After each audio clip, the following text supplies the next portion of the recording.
The sound of Jamie's wailing pierced through my exhaustion like a blade. 3 hours of sleep wasn't enough, not after working double shifts at Rossi's. My bones ached as I dragged myself from the threadbare couch to the makeshift nursery, just a corner of my studio apartment sectioned off with a second-hand curtain. The floorboards creaked beneath my feet, each step a reminder of how close we were to rock bottom. "Shh, baby boy, Mommy's here," I whispered, lifting my 8-month-old son from his crib. His face was flushed, tears streaming down his chubby cheeks. I pressed my lips to his forehead. Too warm, my stomach knotted. We couldn't afford another emergency room visit, not after the last one drained what little savings I had left. Outside, rain pattered against the single window, its frame rattling with each gust of October wind. The ceiling leaked in the corner, the steady drip, drip, drip joining Jamie's cries in a miserable symphony. I bounced him gently, my eyes burning from exhaustion. "It's okay, it's okay," I repeated, the mantra as much for me as for him. Jamie had been sick for 3 days now. Nothing serious, the clinic doctor had said. Just a cold that needed to run its course, but tonight felt different. His little body radiated heat, and his usually strong grip felt weaker as he clutched my worn t-shirt. I needed help. Not just any help. I needed money for medicine, for a doctor who would actually examine him for more than 5 hurried minutes, for food that wasn't approaching its expiration date. I needed Chris. My fingers trembled as I scrolled through my phone contacts. Christopher Reyes, Jamie's father, hadn't answered my calls in months, not since I'd told him I was pregnant. His last words still haunted me. "That's not my problem." Then he'd blocked my number, but I'd heard from a mutual friend that he'd changed his number recently. Maybe, just maybe, if he heard his son crying, something would shift inside him. The new number had cost me half a day's wages. Information wasn't free in our neighborhood. I'd been saving it for an emergency. This was an emergency. With Jamie balanced on my hip, I dialed the number, each tone echoing in my cramped apartment. 1 ring, 2 rings, 3. My heart pounded against my ribs. What would I even say? "Please, Chris, your son is sick. I know you said you wanted nothing to do with us, but..." "Who is this?" The voice that answered wasn't Chris's. It was deeper, colder, with the faintest trace of an accent I couldn't place. Italian, maybe? Words caught in my throat. I'd dialed wrong. I had to have dialed wrong. "I'm sorry," I stammered. I was trying to reach Christopher Reyes. Silence stretched on the other end, heavy and charged. In the background, I could hear the clink of glasses, muffled conversations. There is no Christopher Reyes at this number. The man's voice was measured, each word precisely chosen. "Who are you?" Jamie's cries grew louder, his little body shuddering against mine. "Shh, it's okay, baby," I whispered, forgetting for a moment that the call was still connected. "Is that a child?" the stranger asked, his tone shifting slightly. Something in his voice made me pause. Not concern exactly, but interest. Sharp, sudden interest. "Yes, my son. He's sick. I'm sorry to have bothered you." I moved to end the call, my cheeks burning with embarrassment. "Wait." The command stopped my finger above the screen. "Your son is ill, and you're calling this Christopher in the middle of the night?" I swallowed hard. Why was I even talking to this stranger? "He's my son's father." I hoped he might help. The admission tasted bitter. Another silence, longer this time. When the man spoke again, his voice had dropped even lower. "This Christopher, he doesn't help with his child." "No," I whispered, surprising myself with my honesty. "He wanted nothing to do with us." I heard what sounded like a glass being set down, then a door closing. The background noise faded. "What's your name?" he asked. "Eliza," I answered automatically, then mentally kicked myself. Why was I giving my name to a complete stranger? "Eliza," he repeated, as if testing how it felt on his tongue. "And your son? What's wrong with him?" "He has a fever. I think it's just a cold, but..." My voice cracked. "I'm worried." "Where do you live, Eliza?" The question sent a chill down my spine. "I should go," I said quickly. This was a mistake. "You called this number for help," he said, his tone brooking no argument. "Let me help you. You don't even know me. I know enough." There was a rustle on the other end, the sound of a chair scraping. "You're a mother with a sick child and no support. That tells me everything important." Jamie's crying had softened to whimpers, his exhaustion finally winning over discomfort. I sank onto the edge of my bed, my legs suddenly too weak to hold us both. "Why would you help me?" I asked, suspicion cutting through my desperation. He chuckled, the sound both warm and dangerous. "Let's say I have a particular dislike for men who abandon their responsibilities." Before I could respond, he continued, "You have 30 minutes to decide if you want my help. If you do, text this number your address. If not..." I could almost hear him shrug. "Best of luck finding this Christopher." The call ended, leaving me staring at my phone screen in disbelief. Who was this man? And why would he offer to help a stranger in the middle of the night?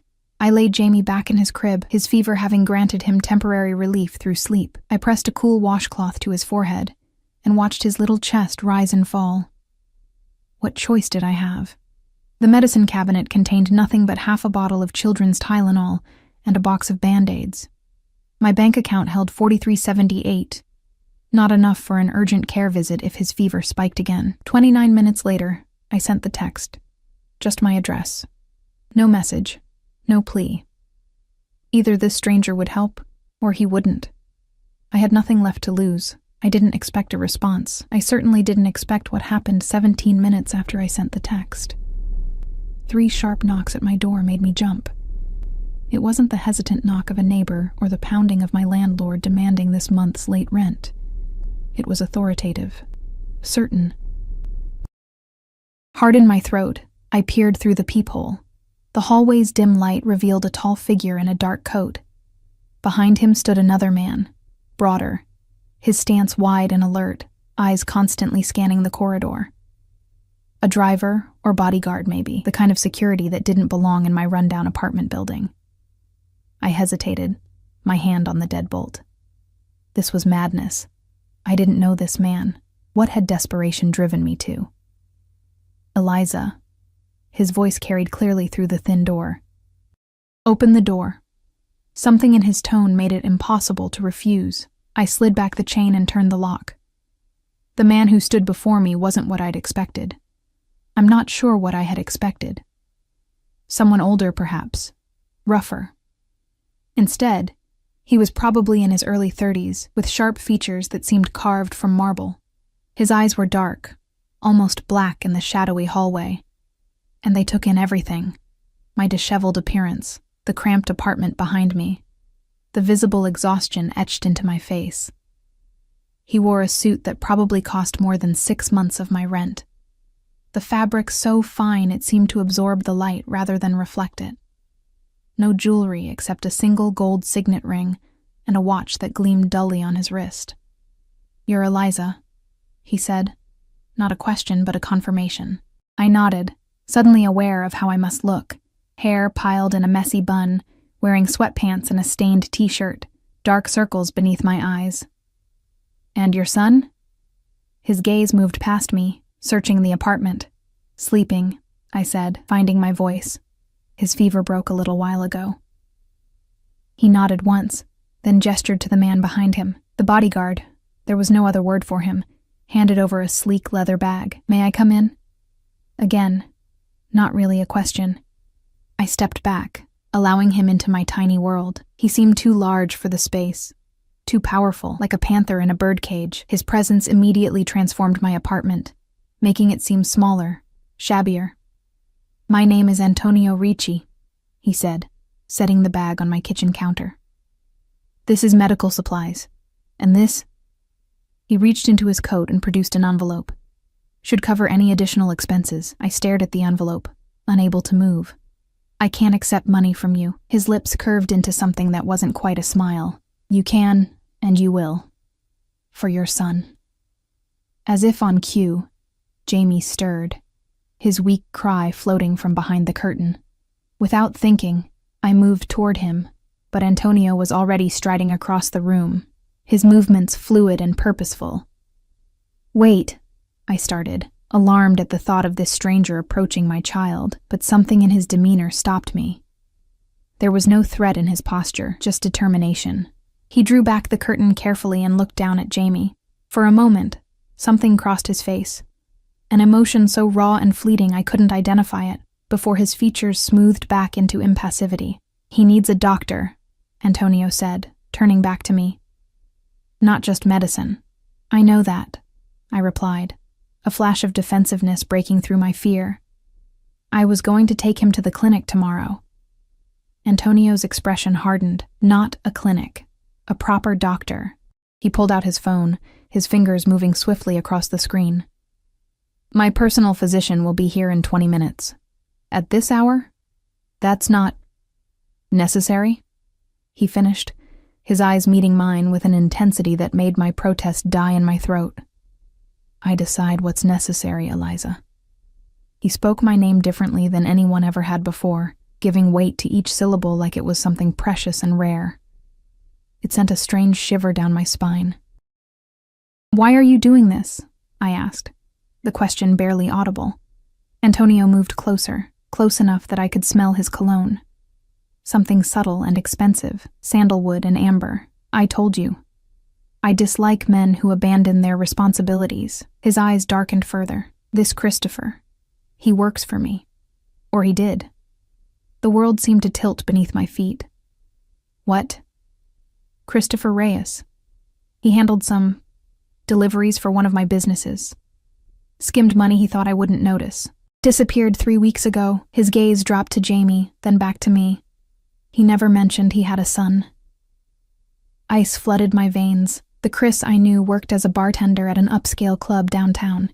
He'd never mentioned any other job, any boss named Antonio.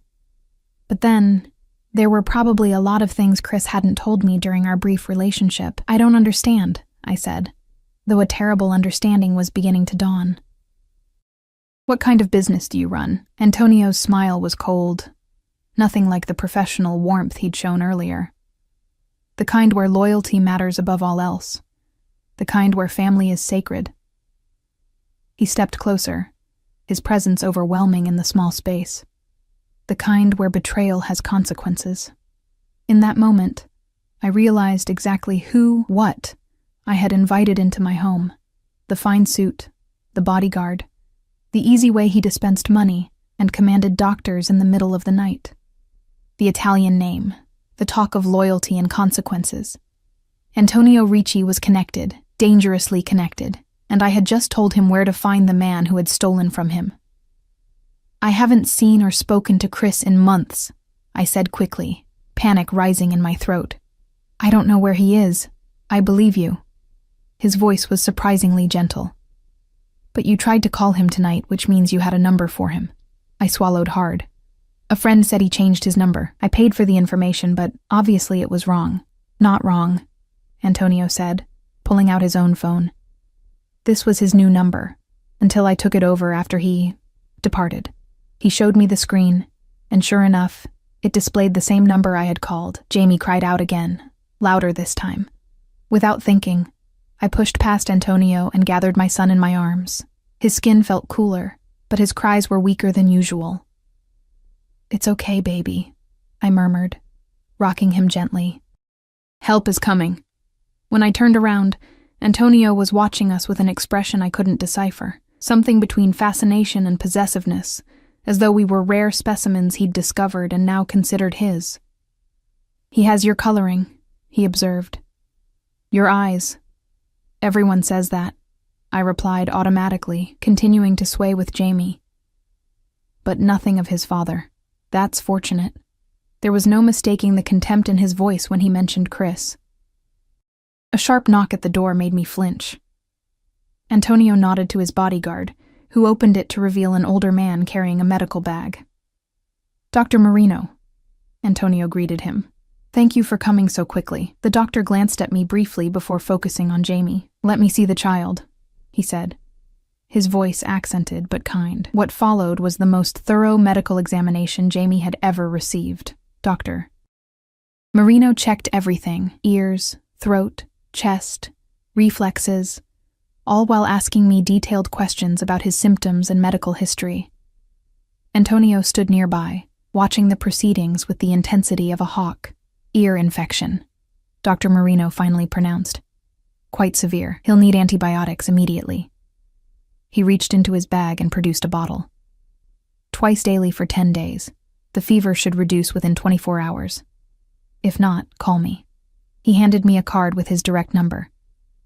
Thank you, I whispered, clutching the medicine like a lifeline. The doctor packed up his bag and exchanged a few quiet words with Antonio before leaving. The bodyguard followed, leaving me alone with Antonio and a now sleeping Jamie. An ear infection, I said, the relief making my knees weak. Just an ear infection, which could have become much worse without proper treatment, Antonio pointed out, his voice suddenly hard. You were going to take him to a clinic, where they would have made you wait for hours, prescribed generic antibiotics, and sent you home with a bill you couldn't pay. The accuracy of his assessment stung. I was doing the best I could. Something in my voice must have reached him, because his expression softened fractionally. I know. He gestured to the envelope still sitting on the counter. That will help until you find better employment. You have a job, I said, unable to keep the defensiveness from my voice. At Rossi's. Waitressing. At my startled look, he shrugged. Your uniform jacket is hanging by the door. The restaurant name is on it. It pays the bills, most of them anyway. I gently laid Jamie back in his crib, tucking his favorite blanket around him. It's not enough, Antonio stated flatly. Not for both of you. I turned to face him, suddenly tired of feeling small. Thank you for your help tonight, for the doctor and the medicine, but my financial situation isn't your concern. Something dangerous flashed in his eyes. You made it my concern when you called me. I called you by mistake. There are no mistakes, Eliza. Only opportunities disguised as accidents. He moved closer, his presence filling my awareness. Christopher Reyes betrayed me and abandoned his son. Both are unforgivable offenses in my world. My breath caught. What are you saying? I'm saying that Christopher's debts are now settled in a different way. His gaze traveled over me, not in a leering way, but as if cataloging every detail. Through you and your son. What exactly does that mean? I asked, my voice barely audible over the pounding of my heart. Settled through us? Antonio's eyes never left mine as he closed the distance between us, each step deliberate. The floorboards didn't dare creak beneath his polished shoes. It means you're under my protection now. His voice was soft, but left no room for argument. You and the child. I wrapped my arms around myself, suddenly cold despite the apartment's poor heating. I never asked for your protection, yet you need it. He gestured around the cramped studio, the water stains spreading across the ceiling, the second-hand furniture, the bare cupboards visible through the open kitchen cabinet. This is no place to raise a child. It's all I can afford, I said, hating how defensive I sounded. Not everyone is born with options. Something flashed in his eyes, not anger, but something sharper. Recognition, perhaps. You think I was born into this? A hint of dark amusement colored his tone. He rolled up his right sleeve with precise movements, revealing a forearm marked with a jagged scar that ran from wrist to elbow. I grew up in a place worse than this. No father. Mother who worked 3 jobs and still couldn't keep the heat on. He rolled his sleeve back down. I made my own options. The glimpse into his past caught me off guard. I'd imagined him born into his power, not clawing his way up from circumstances like mine. It made him more real, and somehow more dangerous. I appreciate the help tonight, I said carefully, but we'll be fine now. He smiled, the expression not reaching his eyes. Will you? The medicine will last 10 days. Then what happens when he gets sick again? Or when your landlord finally decides to evict you for the rent you're 3 months behind on? My blood ran cold. How do you? I know everything I need to know, Eliza. He moved to the window, looking out at the rain-slicked street below. Your lease, your employment record, your bank balance. He turned back to face me.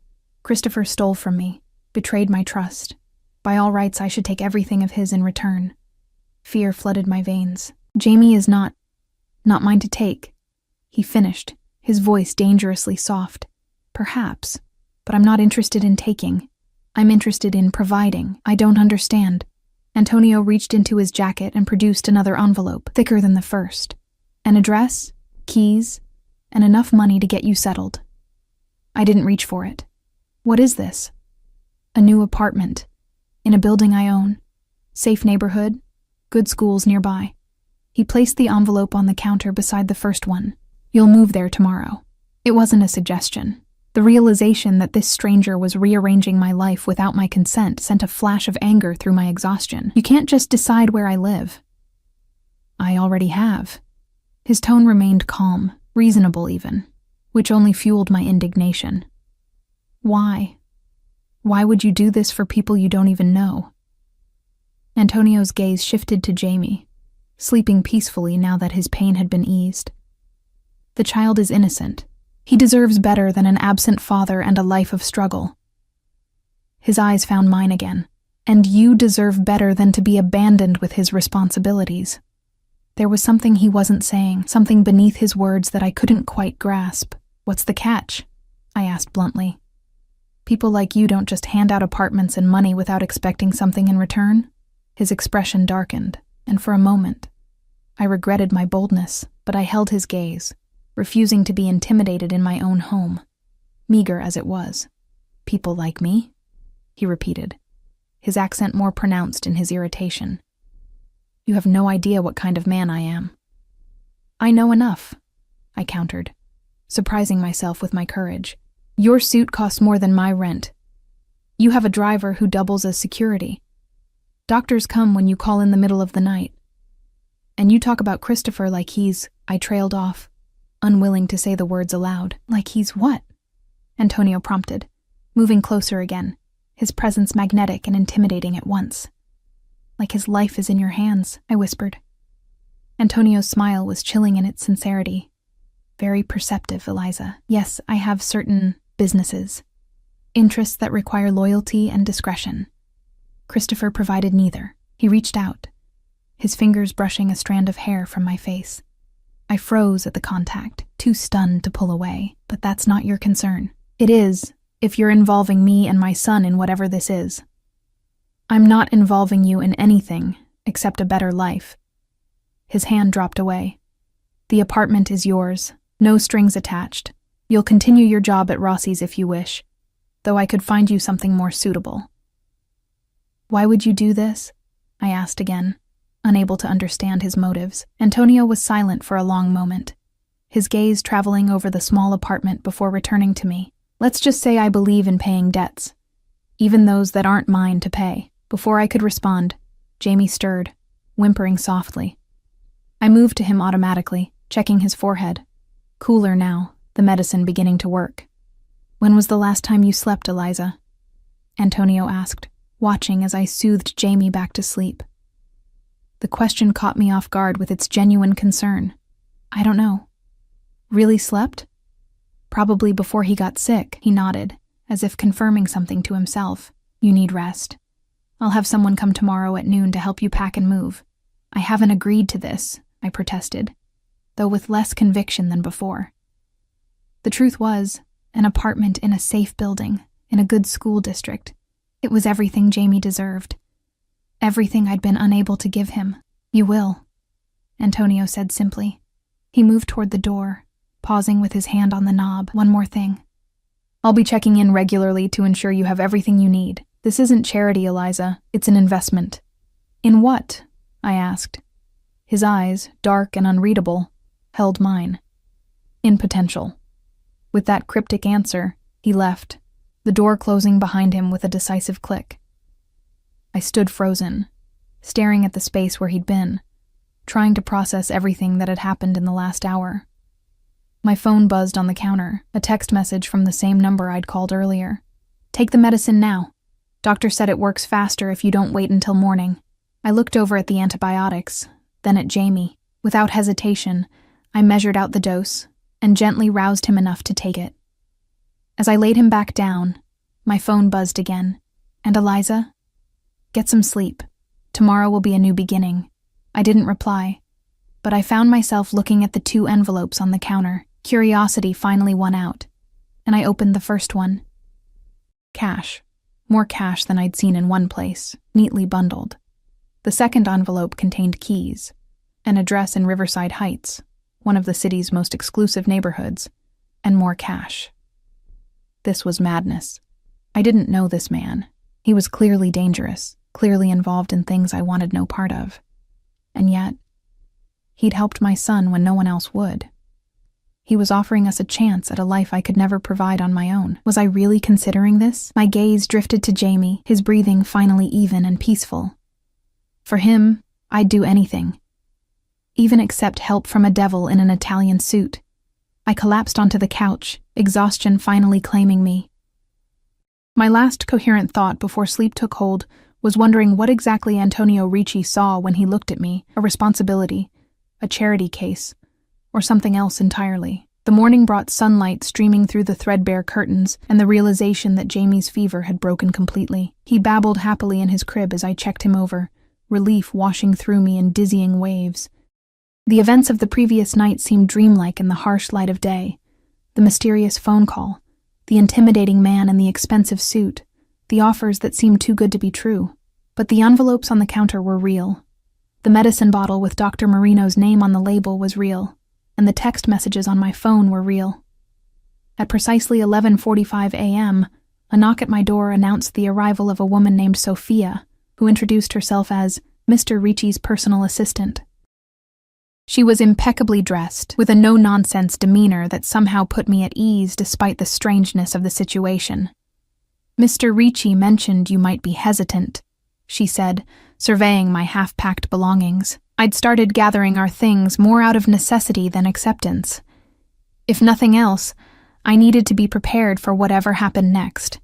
He wanted me to assure you that this arrangement comes with no obligations on your part. "Forgive me if I find that hard to believe," I replied, bouncing Jamie on my hip. He was fascinated by Sophia's dangly earrings, reaching for them with chubby fingers. Sophia's expression softened slightly as she looked at Jamie. "Mr. Ricci has his reasons. They may not make sense to you now, but he's a man of his word." She handed me a card with her number. "If you need anything at all, you call me directly." 3 hours later, I stood in the center of an apartment that made my old studio look like a closet by comparison. Sunlight poured through floor-to-ceiling windows, illuminating hardwood floors and modern, comfortable furniture. The kitchen gleamed with stainless steel appliances and marble countertops. Jamie's new room, he had his own room now, was fully furnished with a crib that probably cost more than all the furniture I'd ever owned combined. "This is temporary," I told myself, as I unpacked our meager belongings, feeling like an imposter in this space clearly designed for someone with more money, more class, more everything than me, just until I figure things out.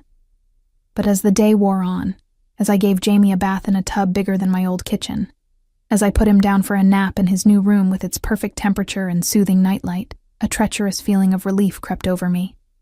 For the first time in months, I wasn't consumed with worry about rent, about utilities, about whether the heat would stay on through the night. My phone buzzed just after 7, as I was exploring the fully stocked kitchen. Antonio's number. "The apartment is satisfactory?" I hesitated before typing back. "It's too much." His reply came immediately. "It's exactly enough. Is there anything else you need?" I looked around at the luxury surrounding me, at the security system by the door, at the view of the city skyline from the windows. "No.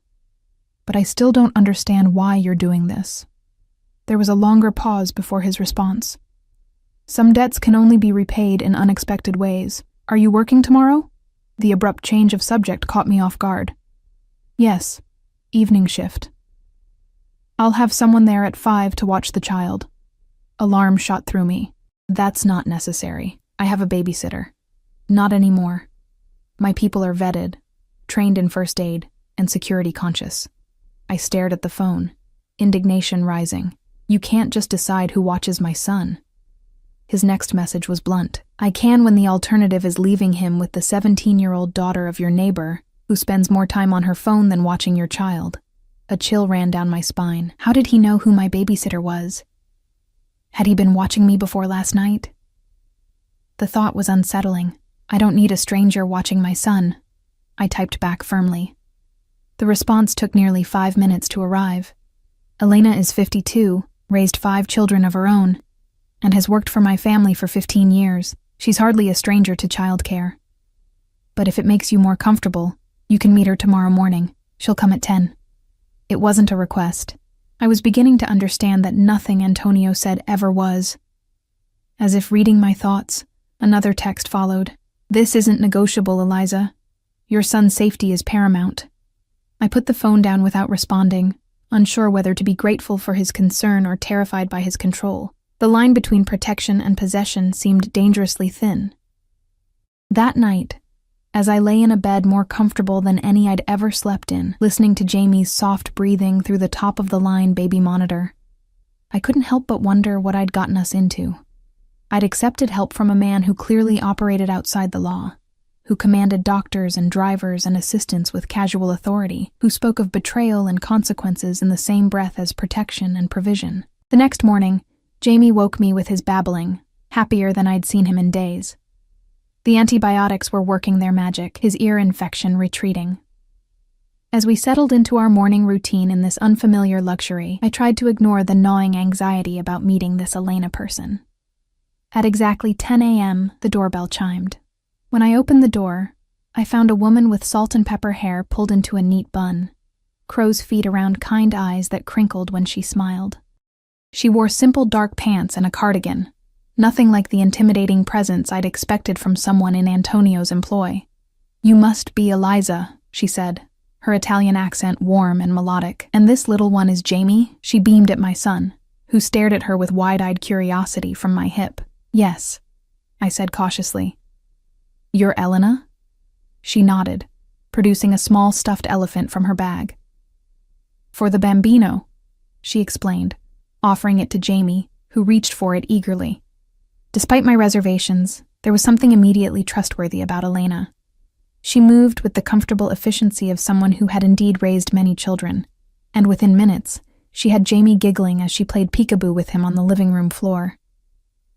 "Mr. Ricci said you worked tonight?" she asked as she expertly built a tower of blocks for Jamie to knock over. "Yes," I confirmed, watching them interact. "I waitress at Rossi's. The evening shift ends at 11. Elena nodded. "I'll be here at 4:30. Don't worry about rushing home. Jamie and I will be fine, no matter how late." I hesitated, still uncomfortable with this arrangement that had been decided for me. "I appreciate the offer, but—" "It's not an offer, Kara," Elena interrupted gently. "Mr. Ricci is very clear about the child's care, and once you know me better, you'll see I'm much better than any teenager with a cell phone." The echo of Antonio's text from last night wasn't lost on me. These people were all extensions of his will, carrying out his commands with the same certainty he possessed. "How long have you worked for Mr. Ricci?" I asked, trying to gauge what kind of man would inspire such loyalty. Elena's smile turned knowing. "Since he was a boy himself, I worked for his uncle first, then for Antonio when he took over the family business." The slight pause spoke volumes. "And what exactly is that business?" I pressed, seizing the opportunity. "That's not for me to discuss," Elena replied smoothly. "But I can tell you that Mr. Ricci is a man of honor. His word is unbreakable." She looked up from Jamie with a seriousness that caught me off guard. "If he's promised you protection, you have it for life." A shiver ran down my spine at her words. For life. As if Antonio Ricci had claimed us permanently, written us into his ledger of responsibilities. "I never asked for protection," I said quietly. Elena's expression softened. "Sometimes the things we need most are not the things we ask for." She turned her attention back to Jamie, effectively ending the conversation. After she left, promising to return that afternoon, I found myself standing at the massive windows, looking out at a view of the city I could never have afforded on my own. My phone buzzed in my pocket. "Elena meets with your approval," Antonio's text read. I considered how to respond. The truth was, I did like Elena. She was clearly experienced with children, and Jamie had taken to her immediately, but admitting that felt like surrendering another piece of my independence. "She seems qualified," I typed finally. A neutral enough response. "High praise," came his immediate reply, and I could almost hear the dry amusement in his tone. "I'll be checking in this evening, after your shift." My pulse quickened. "That's not necessary." Nonetheless. One word, brooking no argument. I put the phone away without responding, unsure what to make of his continued interest. If this was truly just about repaying some warped sense of debt for Christopher's actions, why the personal involvement? Why not simply set us up and walk away? The question lingered as I prepared for my shift. As Elena arrived and settled in with Jamie, as if she'd been caring for him his whole life.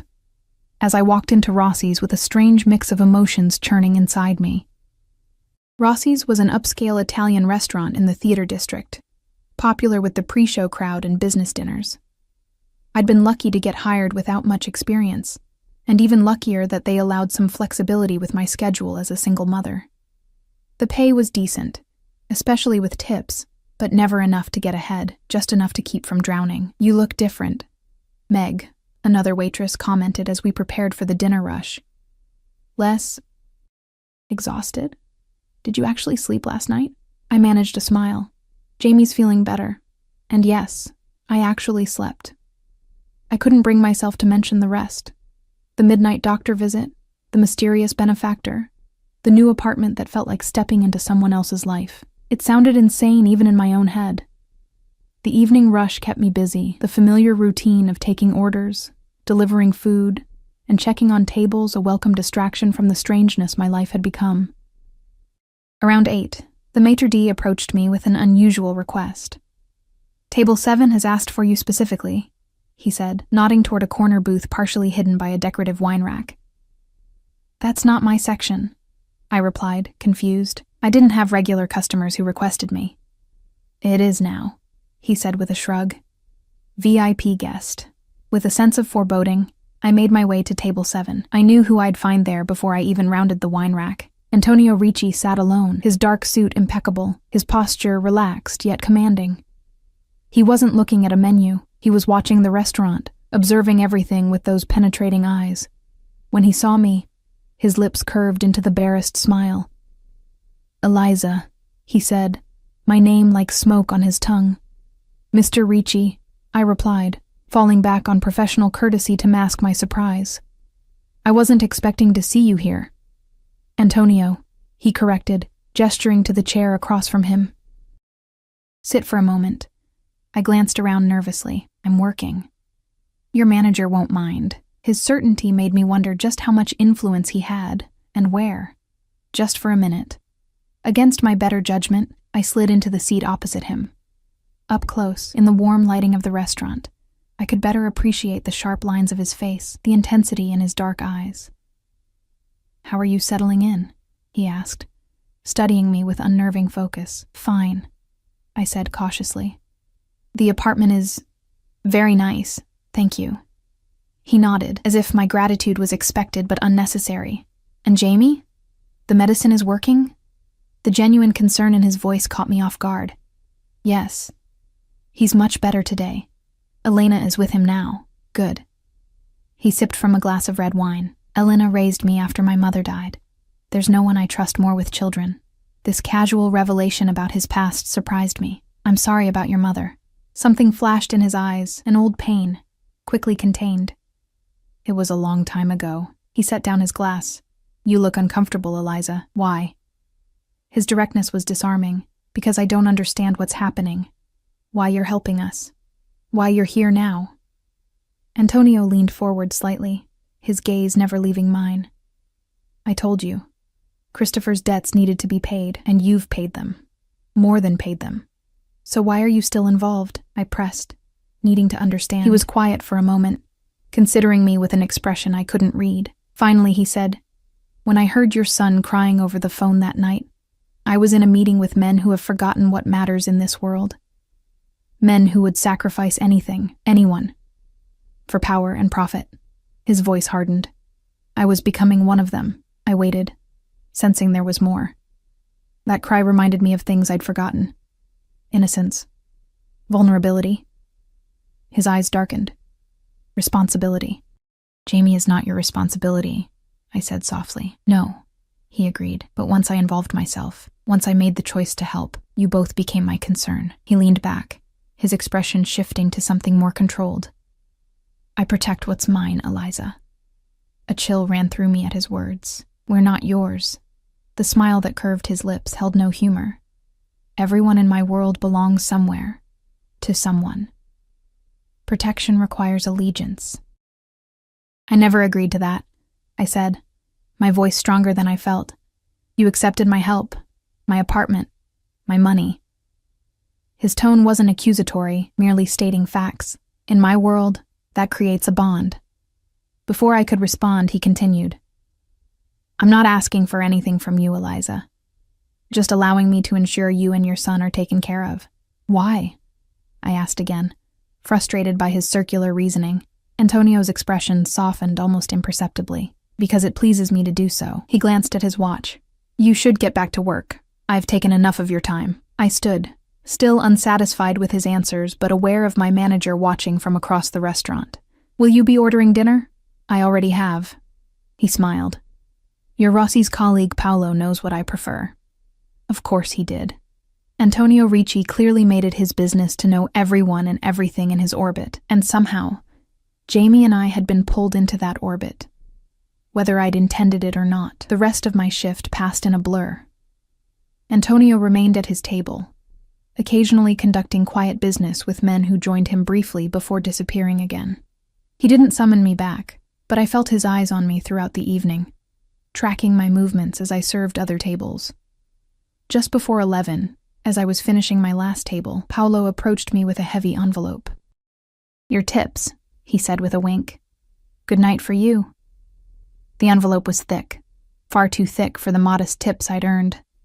I knew immediately where the extra had come from. Part of me wanted to march back to table 7 and return it, to reject this continued attempt to... What? Buy me? Control me? But Antonio was gone, his table empty and cleaned. Outside, the night air was crisp with early autumn. I pulled my jacket tighter around me, exhaustion settling into my bones despite the anxiety still thrumming through my veins. As I turned toward the bus stop, a habit, though I now lived just a few blocks away in the luxury apartment, a sleek black car pulled up to the curb. The back window lowered, revealing Antonio's inscrutable face. Get in. I'll drive you home. I can walk, I said, more out of stubbornness than practicality. It's not far. It's after 11, and this neighborhood changes after dark. His tone left no room for argument. Get in the car, Eliza. Against my better judgment, I did. The interior was all soft leather and subtle opulence, smelling faintly of his cologne. Antonio sat across from me, the space between us both too small and impossibly vast. You left me money, I said, pulling out the envelope. I can't accept this. He didn't even glance at it. Your son needs new clothes. Winter is coming. The heating in your old apartment was inadequate. The fact that he knew such specific details about our life before he entered it was unsettling. Have you been watching me before that night? Antonio's expression remained neutral. I make it my business to know the people in my territory. Rossi's is one of my investments. When you were hired 6 months ago, your name crossed my desk with others. So you knew who I was when I called? You were playing with me? Anger flashed hot in my chest. No, he said sharply. I had no interest in you until that call, until I heard your voice, your desperation, your son's cries. His jaw tightened, until I realized who the father was. The car slowed as we approached my new building, his building. Antonio continued, his voice softer now. I don't play games, Eliza. Everything I've done has been exactly what it appears to be. And what is that? I asked, my voice barely above a whisper. His eyes met mine, dark and intense in the shadowed car. Taking care of what Christopher abandoned, providing what he should have provided, being where he should have been. His words hung in the air between us, heavy with implications I wasn't ready to face. The car stopped outside the building, but neither of us moved. You can't replace him, I said finally. Jamie's father, I mean. Antonio's expression darkened. I have no desire to replace Christopher Reyes. The man was a coward and a thief. His voice was cold, precise.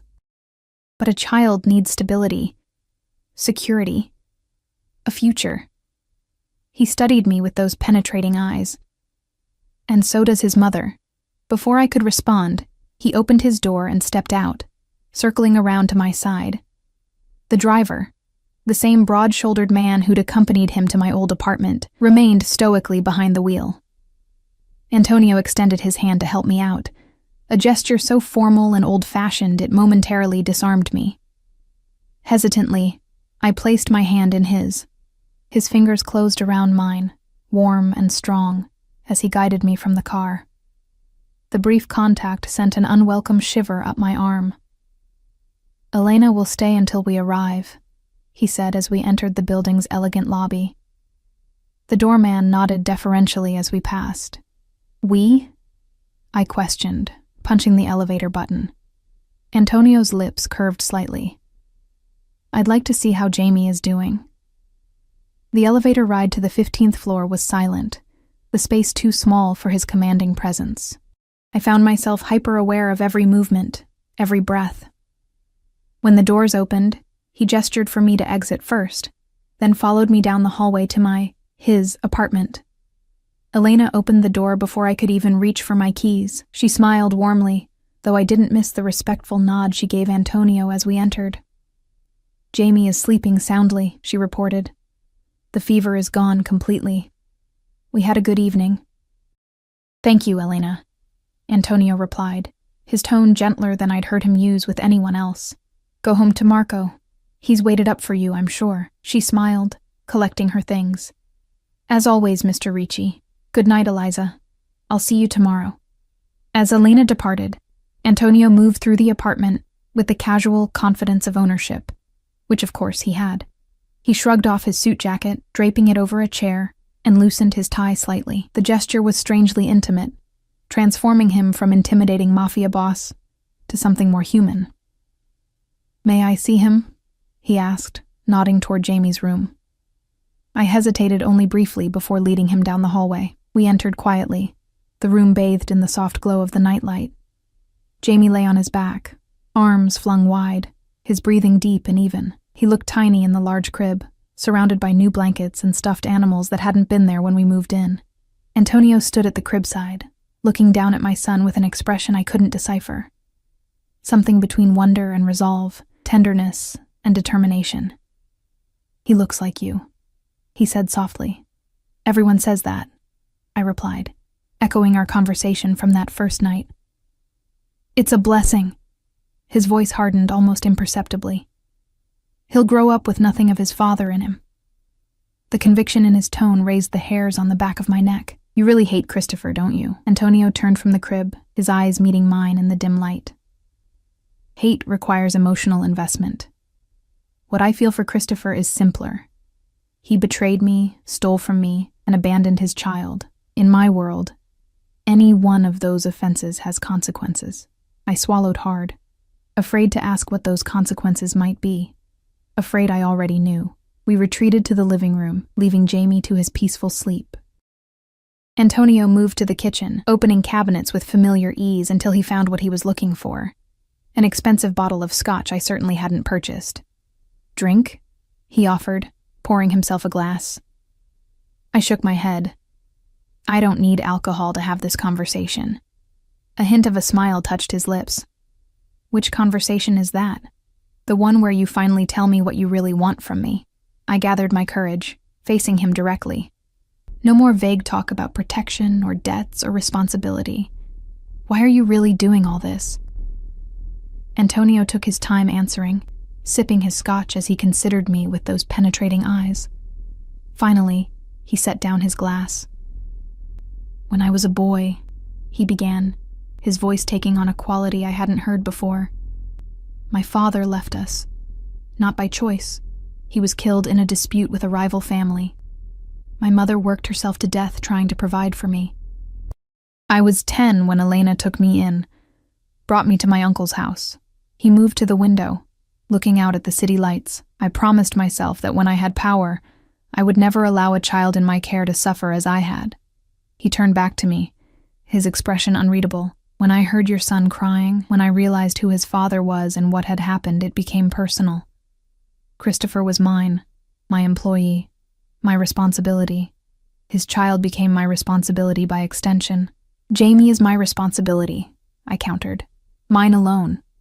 And how well were you managing that responsibility?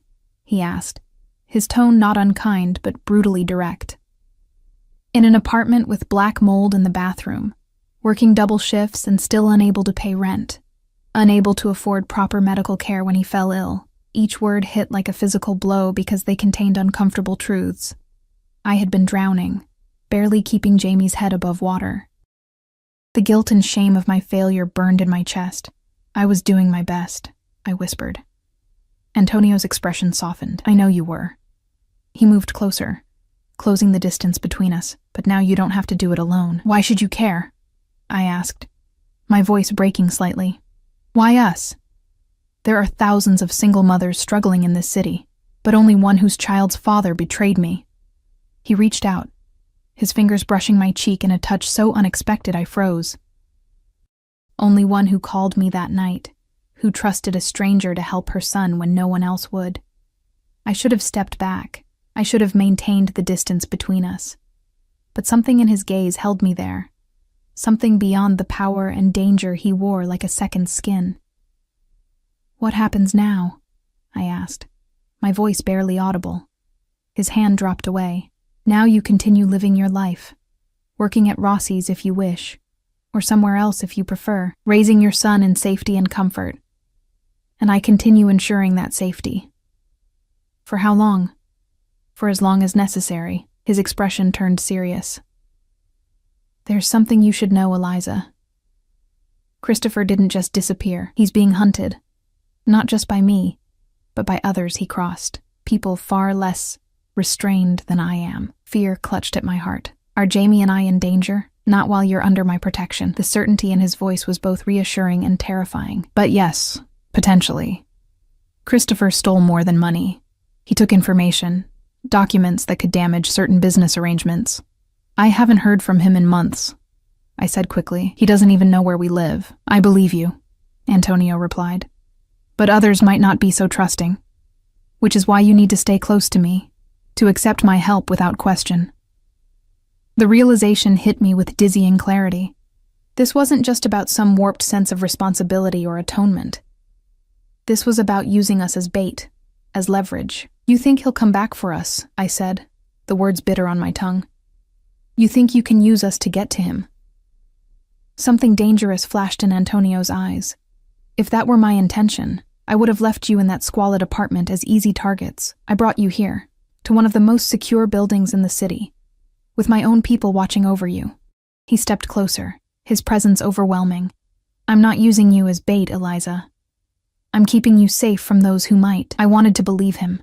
Despite everything, his obvious criminal connections, his controlling nature, the implied threat beneath his protection. I wanted to trust that his intentions toward Jamie and me were genuine. I need time, I said finally. Time to process all of this. Antonio nodded once, accepting my response with surprising grace. Time you have. But not distance. Not now. He retrieved his jacket from the chair. I'll have a car waiting for you tomorrow before your shift. Elena will stay with Jamie. It wasn't a request. I was beginning to understand that with Antonio Ricci, very little was ever truly optional. Good night, Eliza, he said, moving toward the door.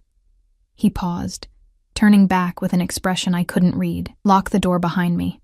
The security system is activated automatically. No one enters this building without my knowledge. After he left, I sank onto the sofa, my mind racing with everything I'd learned. Jamie and I weren't just recipients of Antonio's generosity. We were potentially in danger from Christopher's other enemies. We were assets Antonio was protecting, for reasons that still felt murky and complex. And yet, there had been something in his expression when he looked at Jamie, something genuine that couldn't be entirely strategic. The way he spoke about his own childhood, about responsibility and protection, it rang true, despite everything else. I checked on Jamie one more time before heading to bed, watching his peaceful sleep and wondering what kind of future I was creating for him by accepting Antonio's help. Was I trading one form of struggle for another, more dangerous kind? Or was this truly his chance, our chance, at security and stability? Sleep eluded me as I turned these questions over in my mind, along with the unsettling awareness of how Antonio's touch had affected me. It was easier to think of him as a dangerous criminal, a manipulative power player using us for his own ends. It was much harder to reconcile that image with the man who had stood over my son's crib with such tenderness, who spoke of his own lost childhood with raw honesty. The next few weeks established a routine that felt surreal in its contrast to my previous life.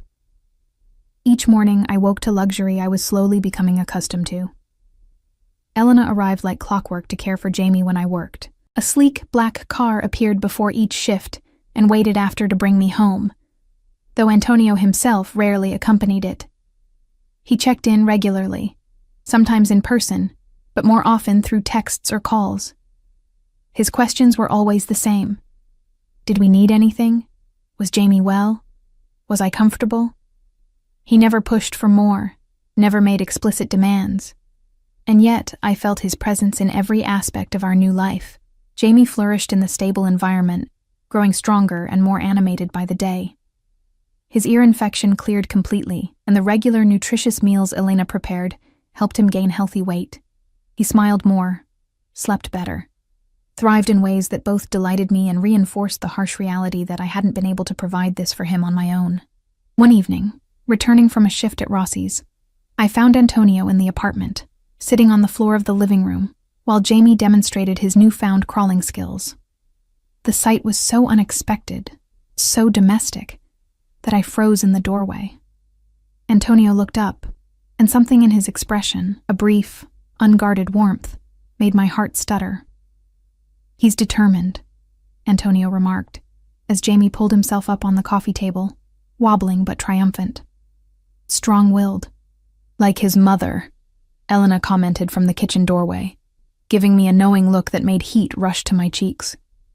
"Indeed," Antonio agreed, his dark eyes finding mine with an intensity that had become familiar, but no less unsettling. That night marked a shift, though I couldn't have articulated exactly what had changed. Antonio began appearing more frequently, for dinner, on my days off, always with some plausible reason that didn't quite explain the length of his stays. He brought gifts for Jamie, educational toys, books, clothes that were practical yet clearly expensive. He never arrived empty-handed for me either.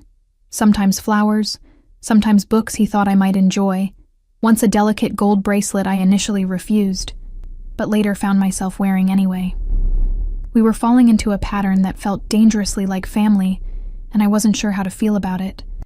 Antonio never pushed for more than I offered, never made explicit what he wanted from me beyond my acceptance of his protection. But I wasn't naive. I saw the way his eyes followed me when he thought I wasn't looking, felt the electric tension when our hands accidentally brushed, noticed how he positioned himself between me and any perceived threat when we ventured outside the apartment. One evening, after Jamie had been put to bed, Antonio lingered over a glass of wine at the kitchen island. I'd stopped questioning his presence weeks ago, had even begun to anticipate his visits with a flutter of something I refused to name. "You seem troubled," he observed, those perceptive eyes missing nothing. I hesitated, then decided on honesty. "I got a call today, from my old landlord." Antonio's expression sharpened. "What did he want?" "To tell me that someone came by asking questions about me and Jamie." I wrapped my arms around myself, suddenly cold despite the apartment's perfect temperature. A man he didn't recognize, claiming to be a relative, the glass in Antonio's hand stilled halfway to his lips. Description? Tall, blonde, with a scar on his chin. I met his gaze steadily. It wasn't Christopher, but the landlord thought he seemed dangerous. Antonio set down his glass with deliberate care. "Why didn't you call me immediately?" "Because I knew you'd react like this," I said simply. "And because I needed time to think." He moved around the island until he stood directly before me, close enough that I could smell his cologne, could feel the controlled tension radiating from him. "This isn't something to think about, Eliza. This is something to act on." His voice was low, urgent. "Did the landlord tell this man where you'd gone?" "He doesn't know where I am," I replied. "But he gave him my old phone number, the one I had before you gave me this new one." Antonio cursed under his breath, reaching for his own phone. He fired off several rapid texts before turning back to me. "This is exactly why I wanted you here, under protection. Christopher's associates are getting desperate. They think he may have left the documents with you." What documents? I asked, frustrated by the vague threat that had been hanging over us for weeks. You've never explained exactly what he took or why people are looking for it. Antonio's jaw tightened. Financial records, account numbers, client information. He seemed to be weighing how much to tell me. Evidence that could destroy certain arrangements between organizations. Illegal arrangements, I clarified, needing to hear him say it. Yes. He didn't flinch from the admission. Christopher was in charge of sensitive deliveries. Not just goods, but information. He had access to details he shouldn't have accessed. When he disappeared, so did those details. And you think he might have hidden them with me? I asked incredulously. The woman he abandoned pregnant and broke? Not intentionally, Antonio conceded, but he might have left something, anything, without your knowledge. A USB drive, a file hidden in something ordinary. I shook my head, mentally cataloging the few possessions Christopher had left behind. There's nothing. He took everything of his when he left. The only thing I have is... I stopped suddenly, a memory surfacing. What? Antonio pressed, alert to my hesitation. His watch, I said slowly. An expensive one. He left it on the nightstand the last time he stayed over. I kept it, thinking I might sell it if things got desperate enough. I'd nearly forgotten about it, buried in a drawer of my old apartment and packed away in the hasty move. Antonio's expression changed. Where is it now? In my jewelry box. I never got around to selling it. He followed me to the bedroom, waiting at the threshold as I retrieved a battered wooden box from the closet. Inside, nestled among my few modest pieces of jewelry, was Christopher's watch. A heavy stainless steel timepiece with a black face. Antonio took it carefully, examining it from all angles. Then, to my surprise, he popped open the back casing. Inside, tucked beneath the mechanics, was a tiny microchip. This, he said, holding it up to the light, is what everyone has been looking for. I stared at the inconspicuous chip, stunned that it had been in my possession all this time. So, now what happens? Antonio slipped the chip into his pocket. Now, I can finally end this. Neutralize the threat completely. The clinical way he said it sent a chill through me. You're going to kill him, aren't you, Christopher? His eyes met mine, unflinching. Would that bother you? The man abandoned you and his son. Left you in poverty while he ran with stolen goods and information that put you both in danger. Of course it would bother me, I said, my voice stronger than I felt. Not because I care about him, but because that's not who I want to be. Someone who accepts murder as a solution. Not who I want Jamie to be connected to. Something shifted in Antonio's expression. Respect, perhaps, mingled with frustration. What would you have me do, Eliza? Let him go? Let him continue putting you and Jamie at risk? I moved closer, driven by an impulse I didn't fully understand. There are other ways to neutralize threats. Turn the evidence over to the police. Have him arrested. A bitter laugh escaped him. The police? You think this is so simple? I think you have enough power and influence to make it simple, I countered. To choose a different path than violence. For a long moment, he just looked at me. Something warring in his expression. Then, to my surprise, he reached out, his fingers brushing my cheek with startling gentleness. You still see the world as it should be? Not as it is, he murmured. Even after everything. I didn't pull away from his touch. Maybe that's what you need. Someone to remind you there are choices beyond the ones you're used to making. The air between us changed, charged with something beyond the danger and secrets that had defined our strange relationship. Antonio's hand slid to the nape of my neck, his touch both possessive and questioning. Is that what you want to be, Eliza? The voice of my conscience? His voice had dropped lower, intimate in a way that sent heat curling through me. I want to be myself, I whispered. Not an obligation, not a responsibility, not a debt to be paid. You've never been just a debt, he said, his eyes darkening. From the first moment I heard your voice on that phone, heard your son crying, you became something else entirely. What? I asked, my heart thundering in my ears. A possibility, he answered. And then his lips were on mine. The kiss was nothing like I expected. Not domineering or possessive, but questioning, almost reverent. I should have pulled away. I should have remembered all the reasons this was complicated and dangerous. Instead, I found myself responding, my hands sliding up his chest to his shoulders, feeling the solid strength of him beneath expensive fabric. When we finally broke apart, both slightly breathless, the world seemed to have shifted on its axis. Antonio rested his forehead against mine, his hands now framing my face. "I didn't plan this," he said softly. "Any of it. I know." And somehow, I did know.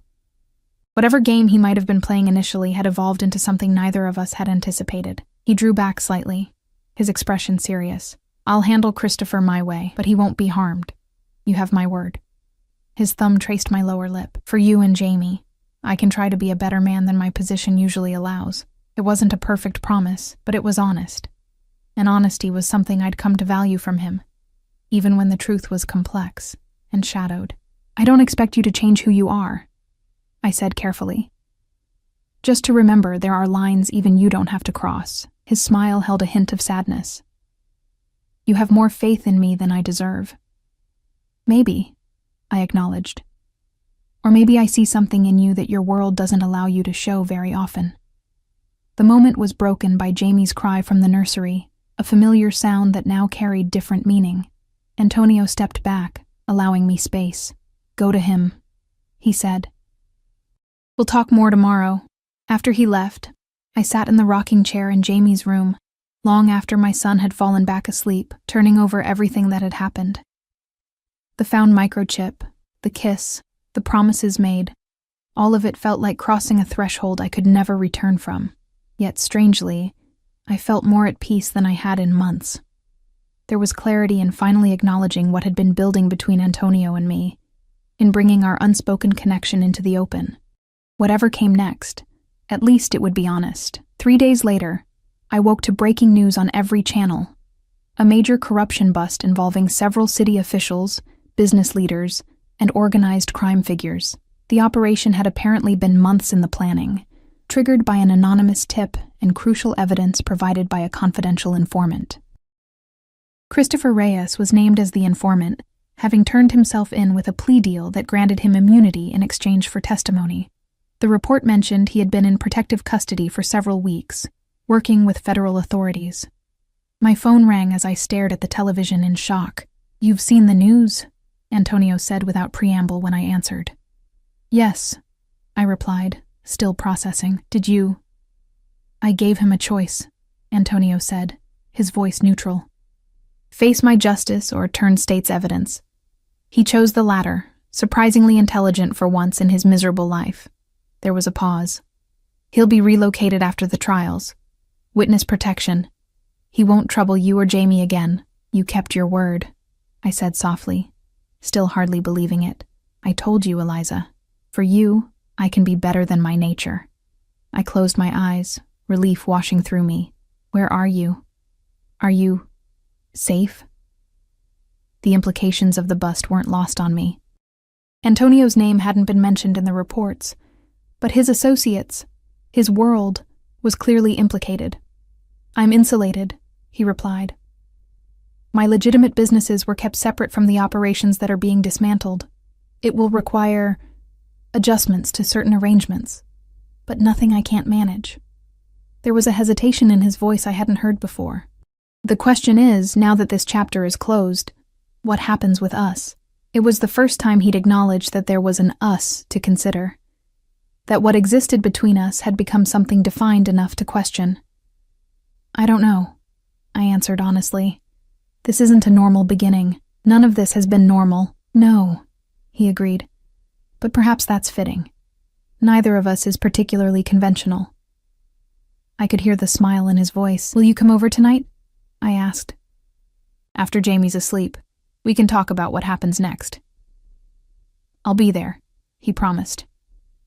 6 months later, Jamie took his first steps across the living room of our new house. Not an apartment this time, but a proper home with a garden and a nursery painted with jungle animals. He toddled unsteadily from my outstretched arms toward Antonio, who knelt a few feet away, his usually stern face transformed by a genuine smile.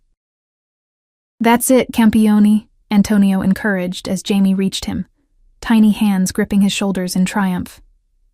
"You're getting stronger every day." I watched them together, my heart full with a happiness I'd never expected to find. The path that had brought us here was unconventional, shadowed by danger and secrets. But it had led to something real. Antonio had kept his promise, restructuring his businesses to focus on the legitimate enterprises: restaurants, real estate, import, export, while gradually disentangling from the darker operations that had once defined his power. It wasn't a complete transformation. He was still a man who commanded respect, and sometimes fear, who moved through the world with the confidence of someone accustomed to authority. But he had chosen a different direction, had allowed himself to be influenced by love rather than tradition or vengeance. As for me, I'd found strength I didn't know I possessed.